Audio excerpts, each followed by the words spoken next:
Volatility will persist, says industry veteran Nirmal Jain, founder and chairman of IIFL, but adds that the corrective phase may be over in the next few months. Also believes that NBFCs will rebound and that they will tide over the liquidity crisis. Let's hear out his exclusive chat with my colleague Ajay Sharma. No, our markets really hasn't had a bearish phase for 10 months, did it? I mean, I have not really, maybe in last few, so our markets have been volatile. And markets did very well from 2014 when the new government came to power, given their reforms and the improved outlook on the economy. So I think it's a corrective phase, and maybe short-term few months, 1 or 2 quarters, one should not get too perturbed about it. But if you are a long-term investor and look at next 3 to 5 years, then I am personally very, very optimistic and very bullish on Indian economy and performance of stock markets here. So this corrective phase that we have seen also has made valuations more reasonable. So long-term investors, if they haven't allocated enough to equity, then they get an opportunity to increase the weightage in equity assets.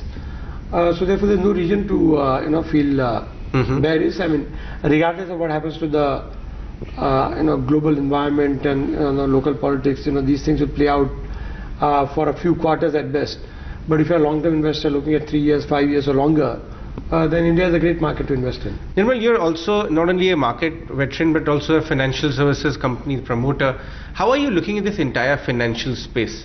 PSUs, does it merit cherry picking there? Corporate banks, which are doing exceedingly well and people are hiding behind a few of them now. NBFCs, which have seen corrective phase for their own reasons, or insurance. How do you, because you have a grip on all the ends of the financials business, what's your take? So I think all the, it's a very interesting phase that we are passing through. So on the whole, the sector, the credit growth, the insurance growth has to do well. Now within that, PSU banks, they've been waiting for a good infusion of capital to revive, resuscitate and get out of the historical legacy of bad assets that they have. Government has tried to do a little bit, but unfortunately few things developed, and a lot of work, and even the courageous bold step of infusion of more than 2 lakh crore has been negated, and for the time being at least. So I think that if the government comes back to power or there's political stability, then we'll see that the banks, the PSU banks, will revive in a sustainable manner. NBFCs now account for more than a third of incremental credit. So this sector is not a small sector or not an add-on or a side or incidental, but this sector plays a very vital role in economy's growth, and this sector is here to stay.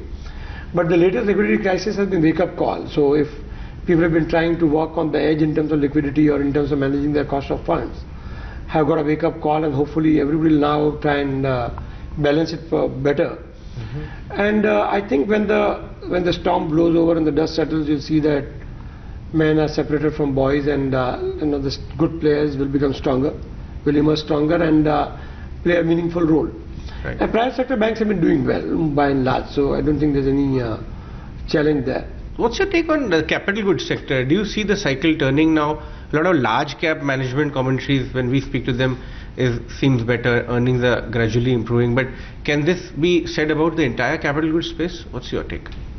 So really, capital goods sector is a very heterogeneous sector, because there are different types of companies, MNCs, local companies, and there's so many sub-segments and industries within the sector, and each has different factors playing on them.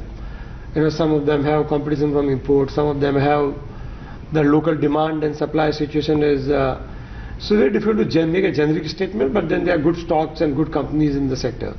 Nirmal, you also interact with a lot of global investors, a clutch of them which are present in your various ends of the business. A very large shareholder globally, Mr. Prem Vatsa, is there. When you interact with them in your daily conversation or regular conversations, what is the sense you're getting on their mood on India? The reason I'm asking is because for a very long period of time, global funds have been sellers in India. Now probably some green ticks coming back. So what's their sense? I think global funds are cautious.